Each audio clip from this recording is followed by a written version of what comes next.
এই গরমে বানিয়ে ফেললাম আম পোড়ার শরবত।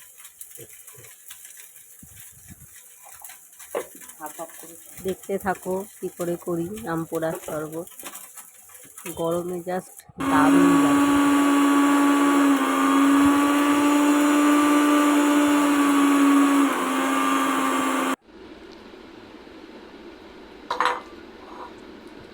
আমটা প্রথমে পুড়িয়ে নিয়ে তারপরে ছাড়িয়ে ওর মধ্যে নুন, চিনি, পুদিনা পাতা, জলজিরা সব দিয়ে বানিয়ে ফেললাম আম পোড়ার শরবত।